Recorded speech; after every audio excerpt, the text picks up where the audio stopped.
In this session, we will focus on the binomial as well as the Poisson models to estimate the probability of death. We talked about the probability of death. We defined it as QX, a person aged X dying within the next 1 year. Or probably when I am looking at the constant rate of mortality, I am looking at it as mu x. So defining it as either qx or mu x, I would like to find out, okay, if I am estimating the probability using the binomial model, the probability of deaths using the binomial model, how would I go ahead with it? And within that binomial also I would be talking about a simple binomial model versus a general binomial model. We'll try to see how do we differentiate these two aspects, and also how do I get into an estimation of how do I get into an estimation of the force of mortality using the Poisson model, and what are the goodnesses, what are the advantages, or probably what are the limitations of using both the binomial as well as the Poisson models, and finally trying to compare the two-state Markov model. We'll try to compare a two-state Markov model with a binomial as well as Poisson model. See in what situations, for what kind of modeling, what kind of mechanism would be a much better fitment, which type of modeling would suit what kind of data. So this is what we will try to look at as a part of this particular session. So let's get into it. So trying to understand a simple binomial model. See, in case of a binomial model, we generally look at only two major outcomes coming up, right? Two major outcomes, death and no death, or death and alive.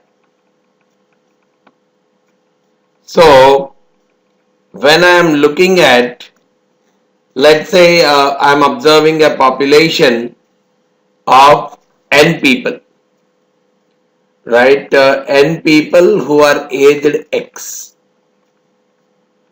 And of course, each life is independent, right? Some of the rules that are associated with a binomial distribution, n identical and independently distributed. So we have n identical lives having age X. So I am trying to observe them for 1 year period. And there, let's say I have observed D people who have died.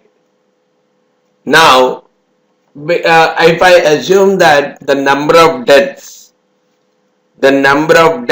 is following a binomial distribution, then obviously the deaths can be modeled like this: the binomial distribution with number of records, number of samples as n, and the probability of death being qx.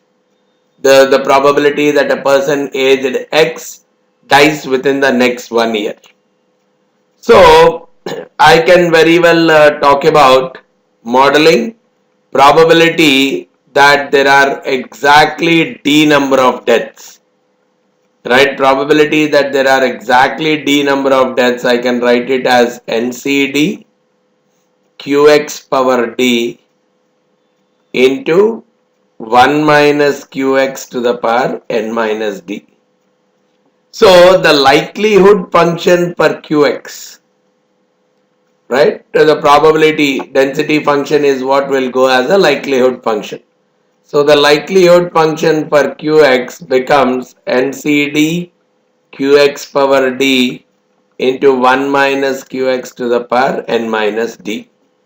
And from there, if I'm going with log likelihood function, I'm going with log qx, which again, okay, I'm taking a logarithm of this constant because I would like to estimate qx here, right? So log constant NCD plus d times log qx, d times log qx plus n minus d times log 1 minus qx. This is the log likelihood. So my intention is to maximize the log likelihood, which means I will take the derivative of this log likelihood function and equate it to 0. So the derivative of this part is 0. So I will take the derivative of log likelihood function with respect to the qx because I want to estimate qx. So this is becoming 0 plus d by qx, right? Log qx, the derivative is 1 by qx minus n minus d, again 1 minus qx, and the derivative of 1 minus qx becoming minus 1. So this part is becoming d by qx plus n minus d by 1 minus qx. This should be equal to 0. So obviously when I am doing a small rework, d minus dqx plus nqx minus, right, here it is coming out,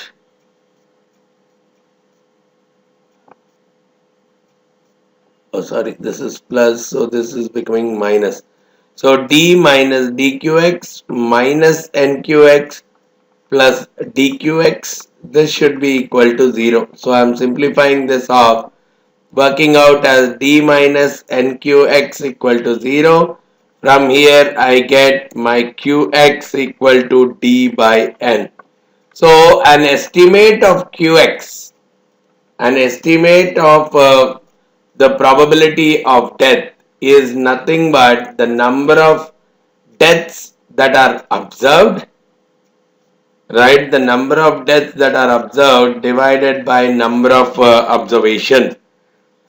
So this is a maximum likelihood estimator itself because when I take the second derivative of the same, right, for this if I am taking the second derivative it becomes minus n.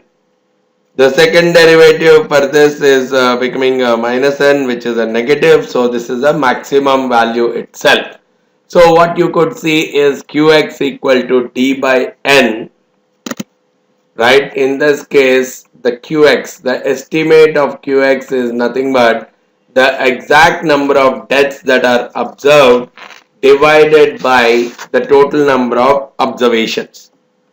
So it's the number of deaths that is observed is a random variable, and n is the number of lives who are having age x, where we have initially started the investigation process, that number of people who were alive at the beginning of the period. So d divided by n is an estimate of qx. So based on this we could see that the variance now, okay, if I'm saying this is qx, I know that this is the probability of death in case of binomial distribution. So okay, mean, what is the mean of the binomial distribution now? NP. So it is becoming n into what is the p, we have called p as qx, so d by n. So the mean value is working out as d itself, right? When I am talking about probability, the mean, it is directly coming out as d. And similarly when I am trying out the variance, see when I am talking about the mean of qx, So the expected value of Qx, if I want, Qx is nothing but d by n. So expected value of d by n, and when I am taking 1 by n into expected value of d, what is the expected number of deaths? Nqx. So which is working out as Qx, which itself makes an unbiased estimator. Now when I am trying to find out the variance np into 1 minus p, now p we got it as this much. So obviously if I am trying to find out the variance in this case, it is coming out as n. Qx is nothing but 1 d by n into 1 minus Qx, which is 1 minus 1 minus d by n. Right, Qx is working out as d by n, so basically this is going as d into 1 minus d by n. The other way I could have written this is nothing but 1 minus Qx, and d I am writing it as n into Qx. So when we are trying out the variance, right, I mean if I want to find out the variance of Qx, because we know d is following a binomial distribution with n and Qx, I am trying to find out the variance of Qx, where Qx is nothing but d by n. So I will write it as 1 by n squared variance of d. And what is the variance of d? D is following a binomial distribution. So the variance of d will come out as n into Qx into 1 minus Qx divided by n squared. So it is coming out as Qx into 1 minus Qx by n. So the variance, so the mean of Qx is Qx. The expected value of Qx is Qx itself, whereas the variance of Qx, the estimator variance of Qx, comes out as Qx into 1 minus Qx by n. So going with this, I can very well go even with the asymptotic, because the maximum likelihood estimator, as we know, the maximum likelihood estimators will follow a normal distribution with mean. The mean for us is Qx, and variance Qx into 1 minus Qx by n. So the estimator for this for this binomial estimate of probability of death, the binomial estimate of the probability of death is expected to follow a normal distribution. So if I am supposed to do an estimate for the same, I can first get Qx, which I will find out as number of deaths by number of observations. So based on that, I am starting with Qx, and to build a 95% or 90% kind of interval, I'll take this Qx, I'll find out the variance of Qx using this, and after that I will find the standard deviation, and we'll do 1 plus or minus 1.96 times the standard deviation to talk about the 95% confidence interval estimate for this Qx. But here comes the slight difficult problem, right? A person aged X, when we say Qx, it means that a person aged X is alive for one more year or is dead within the next 1 year. So we are talking about, in the estimation of Qx, we are talking about a 1 year observation period. Right? In this mechanism, we are talking about a 1 year observation period. Means we start observing all people exactly right from their age X, and will observe them up to their age X plus 1. Means for 1 full year. But in general, what we see is every life is observed at different points in time. So probably X plus AI, and probably we may stop observation by the time His by the time his age reaches x plus bi. Though of course AI is less than bi less than 1. So probably instead of 1 year, I may observe only for a 3 monthly period. So probably the person he is 30, instead of observing him from 30 to 31, I may have observed him from 30 years 3 months to 30 years 7 months. Only this much is my observation period. So in this case, I cannot directly use QX because QX is a mechanism which is helping me for 1 full year. And here, so I mean, between this period, I might have started observing this person only at this, and I might have stopped the observation by the time he reaches this age. Either he might have exited because of death. He might have, I might have stopped my observation. My stopped observation period is stopped, or he might have left because of other reasons. Right? I stopped observing him because my observation period is over, or I stopped observing him because he is no more available for capturing the data. He has left the place or whatever. So because of that, what happens is the simple binomial model where we are using QX and we are trying to estimate QX as an estimate for the probability of death, that becomes a restriction because we are not observing a person right from x years until the x plus 1th year. And that is where the need to modify the binomial distribution a little bit has come up, which has created a modified form of binomial distribution model and is called as generalized binomial model. So the earlier one we called it as a simple binomial model where the estimation was primarily for QX, but here we are calling it as a generalized binomial model where the intention is, okay, I will observe the life right from x plus ai age to x plus bi age. So in the meanwhile, he must have got dead, or he must have he must have been censored. Means he is no more considered as a part of my observation. So typically speaking, my observation period is only bi minus ai kind of a time period here.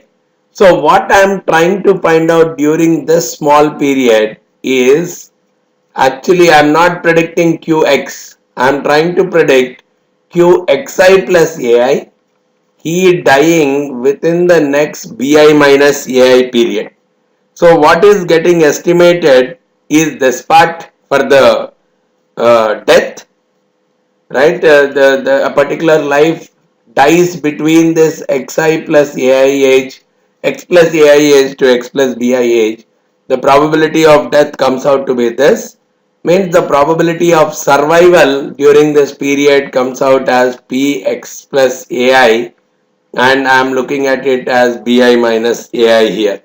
So this is nothing but 1 minus q x plus ai, he surviving for he dying within bi minus ai period. So this is actually the when we are talking about modeling the likelihood function for this, right? When I am trying to see if if it has been a simple model, we have taken the likelihood function as out of n people, d people dying. We said the probability of death is qx to the power d and 1 minus qx to the power n minus d. Here it could have become, okay, out of the n people, whatever are the set of people. So for each person, the probability of death is coming out as qx plus ai bi minus ai. So like this I have q such or whatever are the number of deaths, that have occurred, for each one I will consider this number, and whatever the people who are alive, which is nothing but 1 minus of Qx plus Ai Bi minus Ai. This I will do the multiplication for all the alive people. So this becomes my likelihood function, right? It's not straightforward in terms of estimating the Qx plus Ai Bi minus Ai period. So this is what will actually go as the likelihood function in this case. So, but my intention is again to estimate Qx itself, right? But in reality, my observations will go like this. From this, I am intended to find out the estimate for Qx. So, this is what is my important aspect as a part of this mechanism. So, let's see how we go ahead in terms of estimating Qx using this generalized binomial model. Now, from here, let's say I want to find out the expected number of deaths. If I am looking at expected number of deaths, this is the probability of death. This is the probability of staying alive. So if I want expected number of deaths, I can say 1 into, out of all the lives that I had, 1 into Qx plus Ai Bi minus Ai. This plus 0 times P x plus Ai into Bi minus Ai, because this person is all this is the probability of staying alive. So probability of staying alive does not count into the number of deaths. So 1 into the probability of dying, and this number I multiply across all the lives, right? I take this summation and I multiply it or I add up across all the lives. So which means it is nothing but, so when I am going with this kind of a model, my expected number of deaths are going with Qx plus Ai into Bi minus Ai across all the lives. So I am trying to find out this and multiplying it across all the lives. So the other way I should look at it is, probably I will write it slightly differently. Q x plus ai means starting the observation. So his age is x plus ai, but I would like to see, okay, 1 minus bi. So it's like he is alive up to x plus, I mean here, okay, I want to find out a person whose age is x dying between a and b, right? Probably I want to see a person whose age is x, he dies between x plus ai and x plus bi during this period. For that, what we are saying is, try to find out the probability of death during this period and subtract the probability of death during this period. So it will give me the probability of death during this period. So that is what I want to try it out. Okay, a person currently age x plus ai, he dying within the next 1 minus ai period, sorry. So it is actually, it can be written as Qx plus ai multiplied by Qx plus ai for 1 minus ai period, minus I try to find out the probability of death during this period, means he should be alive up to b. So that's where I am saying Px plus ai Bi minus ai. So he is alive up to this period, and then I am saying Qx plus, by the time he reaches Qx plus Bi, his age reaches x plus Bi. So we are talking about he dying within the remaining portion 1 minus Bi. So this is one more way I can try to write my expected number of deaths. And this is where we try to use right? For this, earlier we have seen an approximation kind of model. We have three different forms of approximation, but one form of approximation here is Baldacci's assumption, which we use here.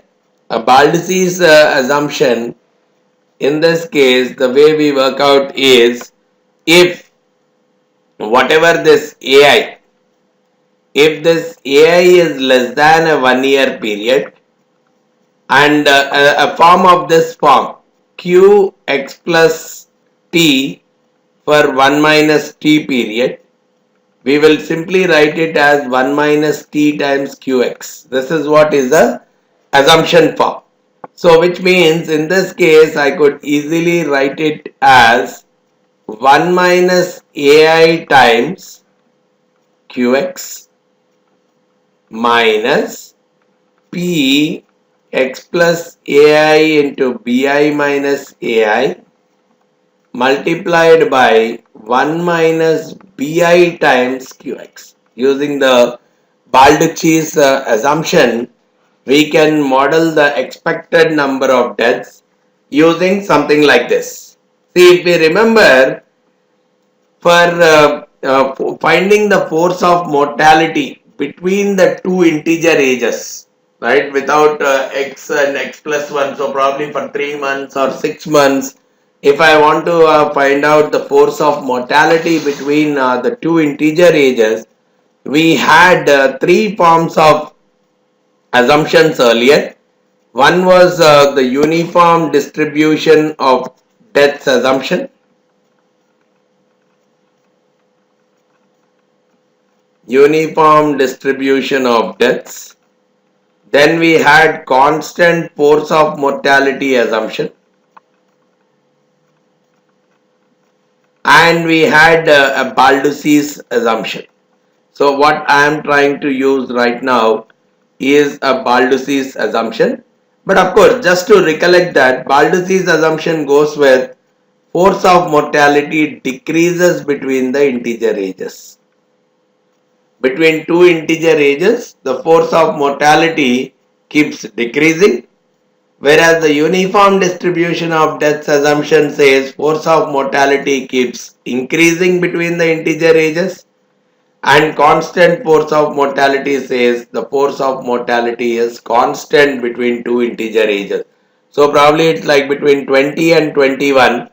If I say that the force of mortality is increasing, this is the assumption given by uniform distribution of deaths. If it assumes that it is constant between these two integer years, we are applying constant force of mortality method. And if it is found to be decreasing, that is where we are going with the Baldacci's assumption approach. Now from this point, I could have created 1 minus ai times qx. The expected number of deaths for me comes out as 1 minus ai times qx minus of, okay, p also I can write it as 1 minus q. So I can write this portion as 1 minus of qx plus ai bi minus ai times 1 minus bi times qx. So this is what will come out as the expected number of deaths. So 1 minus ai times qx, and this is becoming 1 minus qi times, so this q bi minus ai x is nothing but expectation of di, the expected death of di. So what we can very well write here is the expected number of deaths, right? The expected number of deaths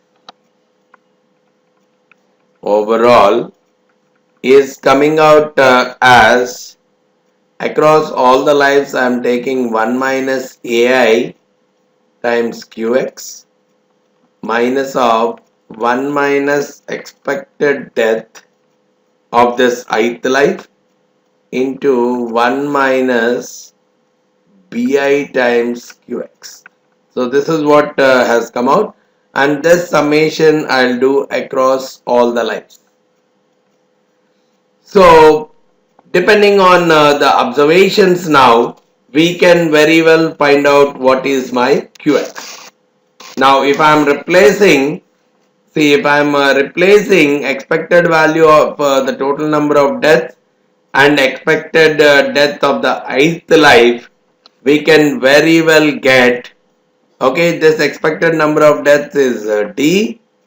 This is coming out as QX. I am taking out sigma for all the lives. I am looking at 1 minus AI minus of 1 minus DI times 1 minus BI.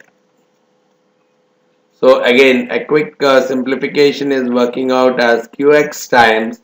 I'm taking out 1 minus, so 1 minus AI is typically for all the deaths. 1 minus AI, and here if we see for the alive people, so you just simplify it, right? Probably if I am simplifying, or let me expand it a little bit, QX sigma 1 minus AI minus 1 minus BI, so it becomes plus BI, then minus DI, sorry, plus DI,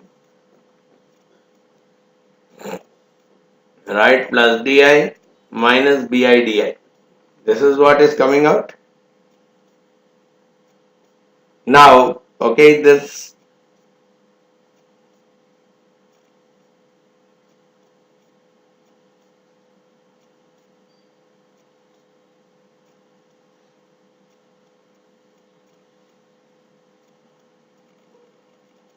okay, so here this is going off. So I could write this as QX. I take out a DI into 1 minus BI plus BI minus AI. Now you see 1 minus BI times DI. 1 minus BI times DI is with respect to the deaths if we are looking at it, or probably I'll take it as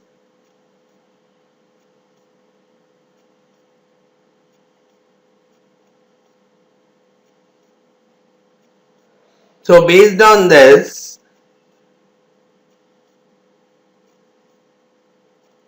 1 minus, okay, this is now here this I can write it as, so based on this I can get my QX as the total number of deaths divided by, so this is nothing but 1 minus AI, DI into 1 minus BI, for all the deaths it is giving me 1 minus AI, plus for all the survivors it is giving me BI minus AI. So in short, the QX is getting estimated as D by EX, where D is the total number of deaths. So the estimate of QX using this mechanism is coming out as the total number of deaths that are observed by initial exposed to risk. Instead of talking about number of people observed, we are talking of the total duration of observation. So the total exposed to risk, the initial exposed to risk is what is getting as the denominator rather than the total number of lives that are observed. So going with this generalized binomial kind of a model, I am considering only the period of observation, even for censored or even the death. I am trying to get the estimate. This is also called as an actuarial estimate. Actuarial estimate for QX using the generalized binomial model is coming out as D divided by the initial exposed to risk. The initial exposed to risk is purely based on either the death or the censoring, whatever is happening right from the time period of observation for the same. So here when we are trying to calculate the timing of the death. Okay, here one major thing that we need to look out for is when we are looking at the estimate, when we are trying to use this exposed to risk calculation, we are only though the death has occurred sometime in the middle, right? Probably it's like this. I'm looking at my estimation period is uh, between x and x plus 1. But I started observing the life who is x plus 2 months, and he has died by x plus 7 months. Within 5 months he has died. But as a part of our initial exposed to risk, for this person, I will consider the entire 10 months but not the 5 months. So the timing of the death is not used in the calculation of actuarial estimate for this QX. So in the generalized binomial model, we are not bothering too much about the timing of death. We are only looking at the number of deaths and the initial exposed to risk. Whether a person is alive or dying at the time he was censored, that's the only information we are using as a part of the actuarial estimate using the generalized binomial kind of a model. And what we typically see is this initial exposed to risk generally. The approximation wise, we look at central exposed to risk plus half D, assuming that the death occur on an average at the age x plus half, because some deaths occur much earlier at x, whereas some occur much later of x, probably 58.1 years to 58.11 years, whatever it is, assuming that on an average we are assuming that the deaths occur somewhere in the midway. So the relationship generally for exposed to risk, initial exposed to risk, we take it as we take it as central exposed to risk plus half times the number of deaths, because we are assuming that the deaths occur somewhere midway during a particular x to x, between x to x plus 1. So we are assuming that on an average the deaths are occurring by the age of x plus half. Now looking at the other model, which is a Poisson model, which assumes that the force of mortality is constant during the integer ages. The force of mortality constant during the integer ages. So I look at the parameters. See, if I in this case, if I am looking at n number of people who are between the ages x and x plus 1, but I am making an assumption that between x and x plus 1, whatever may be the age, the force of mortality is constant, and I am observing the persons right from the time of observation till the time of death, whichever is or censoring, whichever is earlier. So in that case, we call that total expected observation time as the central exposed to risk. We are considering the death time when we are talking about central exposed to risk, because we are monitoring on a constant force of mortality basis. The observed waiting time, I can take it as central exposed to risk, and because we are assuming that the mortality is constant, and we can very well use a Poisson distribution with a parameter mu times the central exposed to risk. So if that is the case, I can very well get the likelihood function for the mu, which is nothing but the probability of observing d deaths, it comes out as e power minus lambda e power minus mu ex lambda power x mu e power number of deaths divided by d factorial. Now what could happen is, in this case, if d is very large, probably greater than n itself, if it is d is greater than n, means I'm observing actually n lives but having n plus 1 deaths. Literally it is not possible, right? When I'm looking at n lives, at the max n deaths could be there, but when I'm using this model for any values of this, there is a possibility that probability of d equal to n plus 1, if I'm trying to put into this model, instead of d I am writing n plus 1 and here I am putting it as n plus 1 factorial. What can very well be observed is, this value is not 0. It can still be some positive value. Whereas from a reality standpoint, we all know that this value has to be 0, because out of n lives I cannot have n plus 1 deaths. So that is one of the prime reasons. Probably a Poisson model is having a big limitation with respect to modeling the number of deaths. But of course, that whatever the value that comes for that very large values of d, actual number of deaths, the n plus 1, that is, or for n plus 1 n plus 2, for large values of death, the probability will be very small. So probably you can even ignore it, or probably when you are rounding it to 2 decimals or 3 decimals, probably that becomes directly 0 itself. So theoretically there is a limitation, but of course the values that come out are pretty much negligible. So you can very well you can very well assume that the Poisson is a much better kind of an approximation.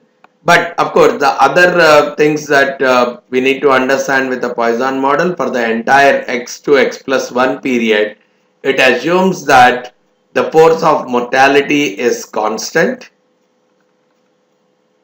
right? So that is one more adjustment. Probably if the force of mortality is decreasing or increasing during the two integer periods, then that is becomes a limitation for the same. So what could very well happen, especially if I have to adjust, and probably when I am taking the central exposed to risk, this is treated as a constant. This is treated as a fixed value and not as a random variable. So from that standpoint also, it is suggested, if at all some small modifications need to be done, you continue the observation until the waiting period reaches a predetermined value. Until the waiting time reaches a predetermined value, you keep continuing the observation, or you replace any earlier deaths with an identical and independent life. So these are some small modifications that can be done with respect to the Poisson model. But on the other side, if we quickly look at the likelihood function, the likelihood function for mu, as we have earlier discussed, e power minus lambda into lambda power x divided by d factorial. So if I am taking the log likelihood, it becomes minus mu ex plus d times log mu ex minus log d factorial, and I want to find out the maximum likelihood value of mu, so I'll take it as dou by dou mu log L log likelihood function. So I'll get it as minus Ex plus d by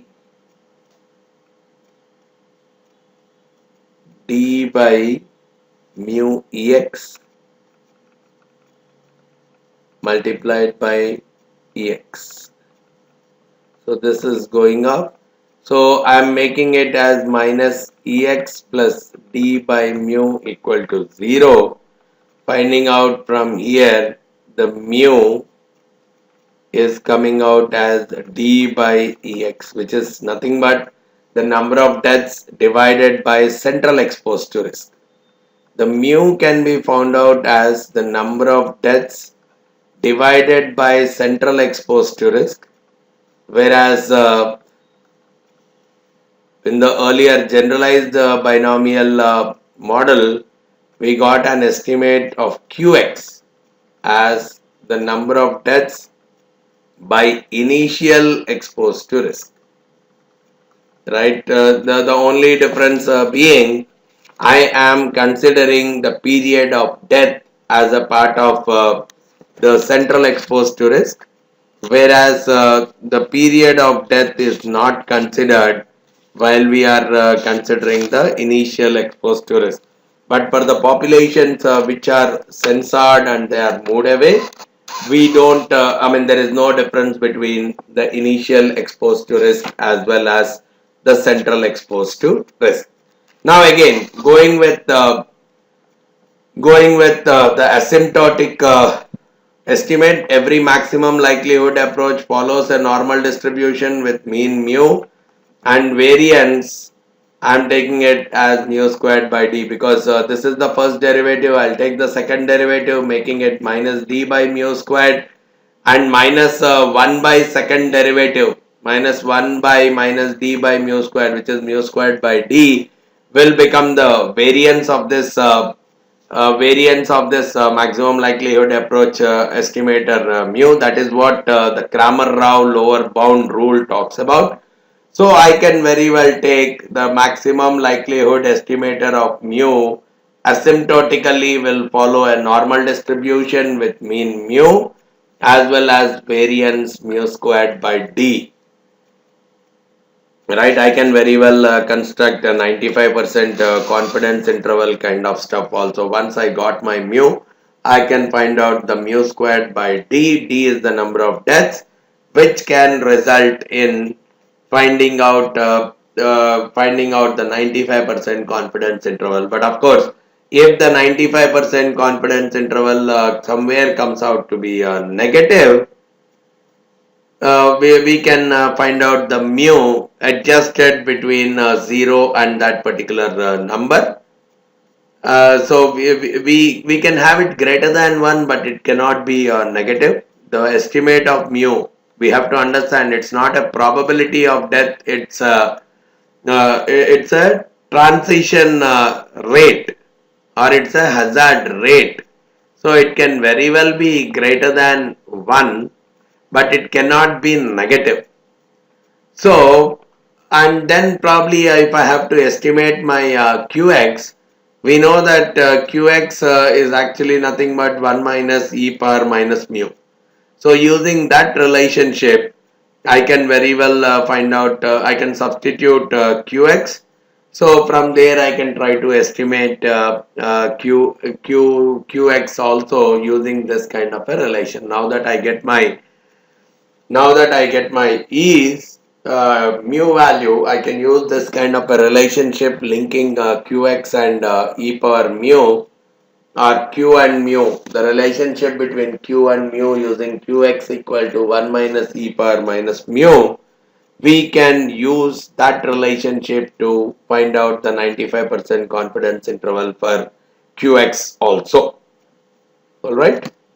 We'll take up a few numericals on all these various areas to get much more clarity in the usage of them. Now let's try to compare between the two-state Markovian model, the Poisson model, as well as the binomial model in terms of the various aspects.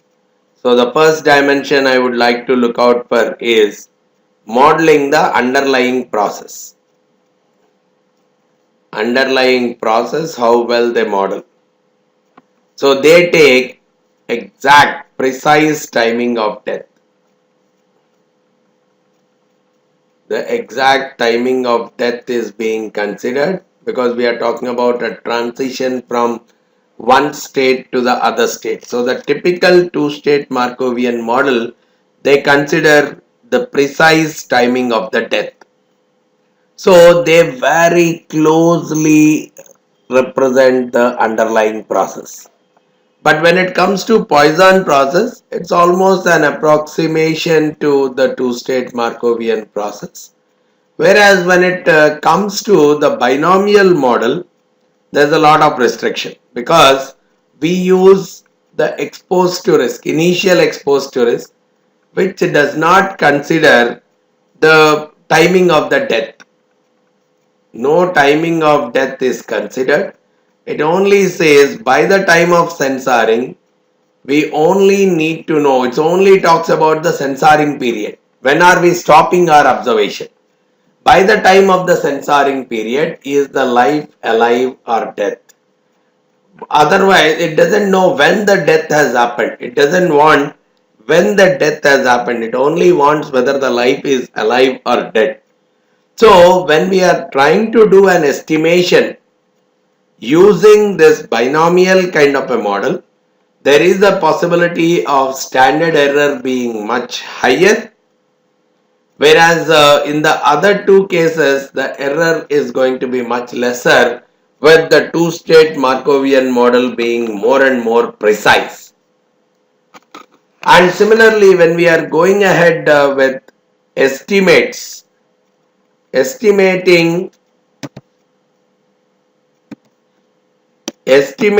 the parameter value,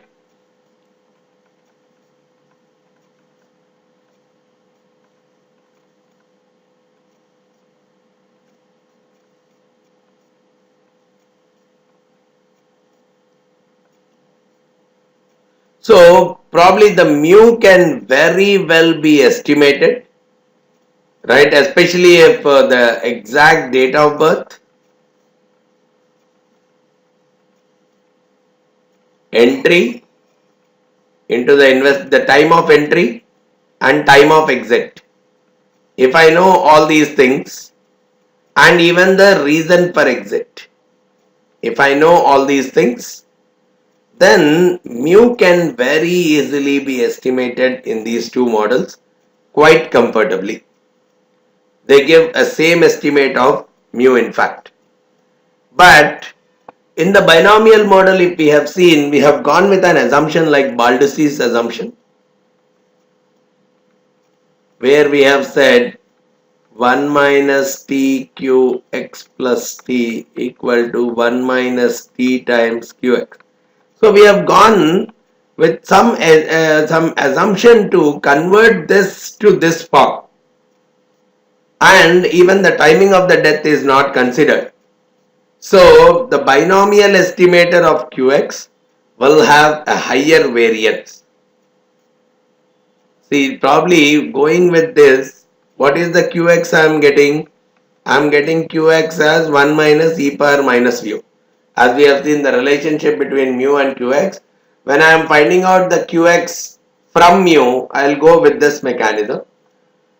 Either using the two-state Markov model or a Poisson model, I can find out qx through this. Whereas using a binomial model, I have to find out qx using this Baldus's assumption. What we are saying is, in this case, the variance of values is going to be much higher compared to this case altogether. So that is one more reason the accuracy, from the accuracy wise, parameter estimation wise, qx estimations wise, probably the two-state and the Poisson models are more appropriate compared to a binomial model.